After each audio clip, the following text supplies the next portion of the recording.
Hi there folks. Yeah, I wasn't sure whether I was going to do a video today, but I got a word in my head.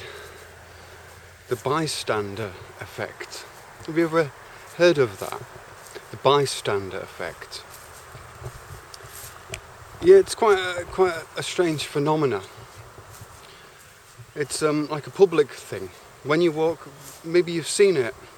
You're walking down the pedestrian area in town, and maybe there's a crowd of people all gathering, and you look at what they're all gathering around, and there's maybe people fighting or somebody had an accident, and you look closer and you notice that nobody's actually assisting the situation.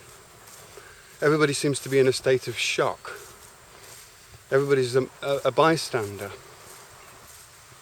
Now I speak about observation and perception, but observation, the observer is not a spectator. There's a big difference between a spectator and observer, and the idea of perception and observation is to observe and to do and to act, and to observe those actions and consequences of those actions. The idea of being the observer isn't just to be a spectator in the observation. Now, seeing this crowd of bystanders all onlooking this dangerous situation, there's obviously enough big blokes there to resolve the situation, without any harm, just a little bit of force to keep the people from fighting, or even if there's a weapon involved, somebody could stand out of that crowd and somebody else, 3 or 4 people could assist. No problem. But everybody's there as an individual in this crowd now, you see. Everybody's seeking the safety of a crowd, so the last thing that anybody wants to do is stand out in that crowd. And so you get this bystander effect. Nobody wants to take responsibility over the situation. And moreover, I do believe that this bystander effect, this spectator effect, is it highly induced by television. This situation, you sit there watching a film, and it's people are getting killed on the film, probably, like in most Hollywood films. People die all the time. People are brutally murdered and everything, and you have to sit there as a spectator, as the viewer, and witness all of this violence. Now I know myself when I'm watching, this horror movie, and I do love horror movies. I was brought up on horror movies, but I do see the massive danger they can do to your psyche. So what happens is you sit there, and I can feel it myself. I sit there and I watch the beautiful woman gets kidnapped, and she's got the knife at her throat or whatever. And I'm sat in my chair, I can't do anything. I'm seeing all of these things, these possibilities in that film, and I want to get out of the chair and help to save this poor lady in distress. That's what every guy wants to do, really. We're instinctually protectors of the female species, probably. But this isn't a debate about masculinity and femininity anyway, because of the bystander effect. From my general observation, I've seen this a lot in clubs and bars. The girls are the ones that often get involved to try and stop fights and stuff. Usually they make a pig's ear of it, but so you've got a lot of people all standing around watching this violence going on.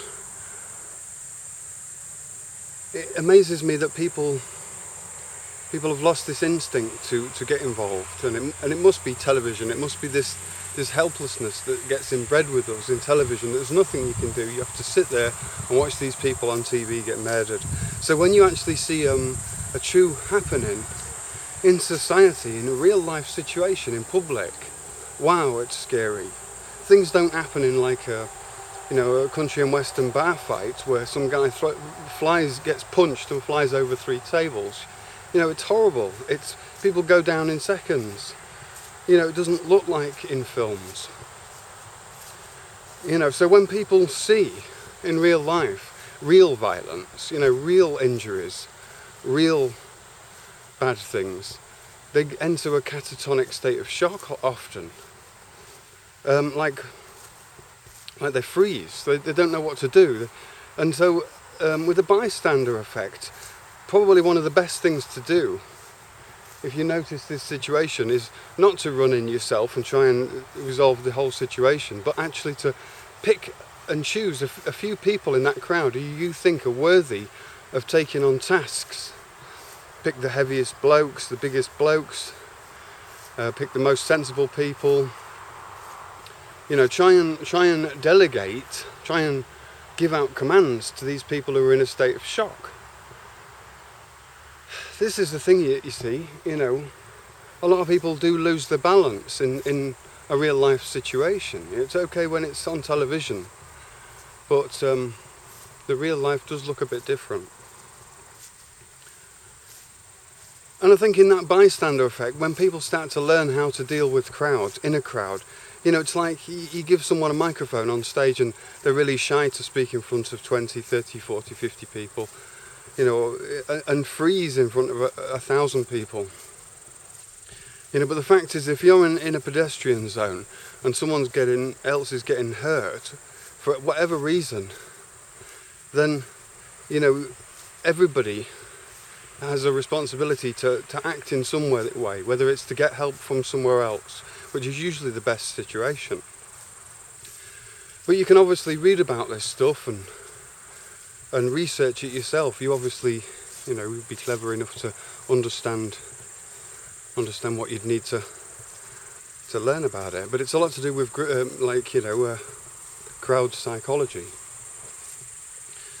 I see another point that sort of fits onto this is police brutality, or the reputation of the police. And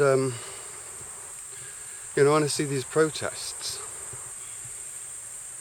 it's a real shame that the police are giving themselves a bad name. Some of them, there's a lot of good people who joined the forces because they wanted to serve and protect, and they had it in them. And they've probably still got it in them. But when I watch these protests, the police are well outnumbered. And as soon as as the crowd learns to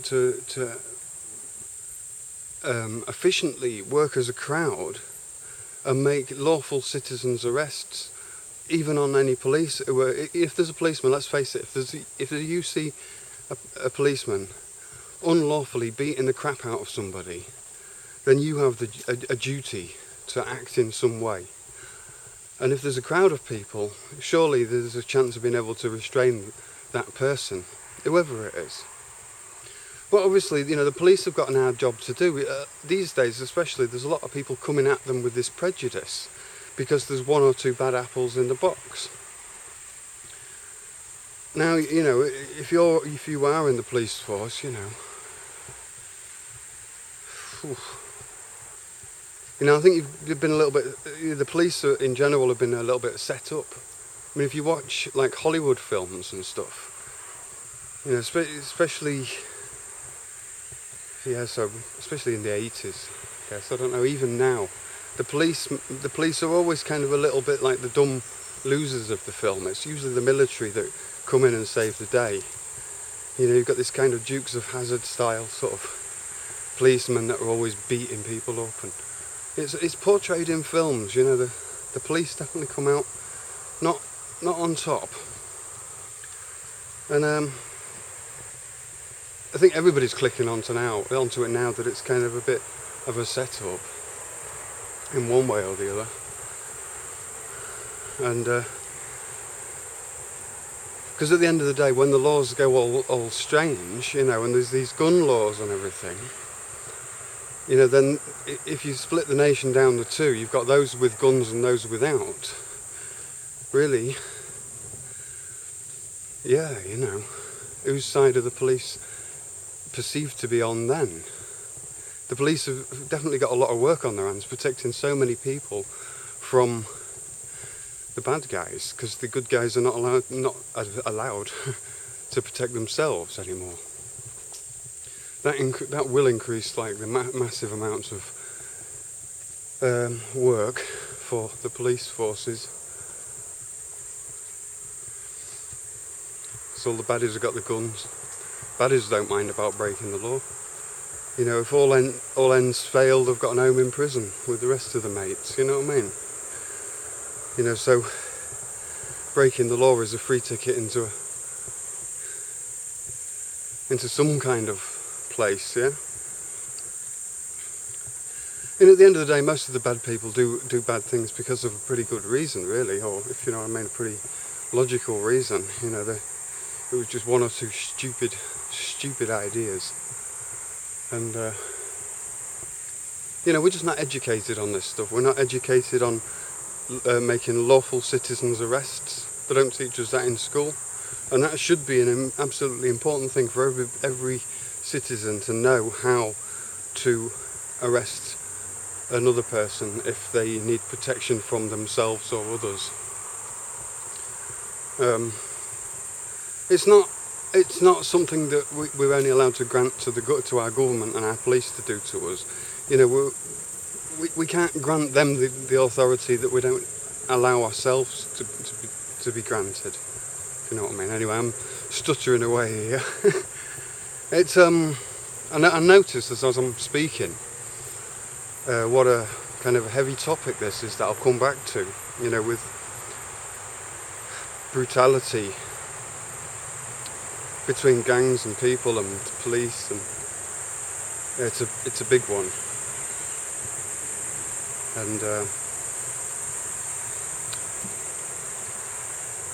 And I'll leave it there. Have a good time.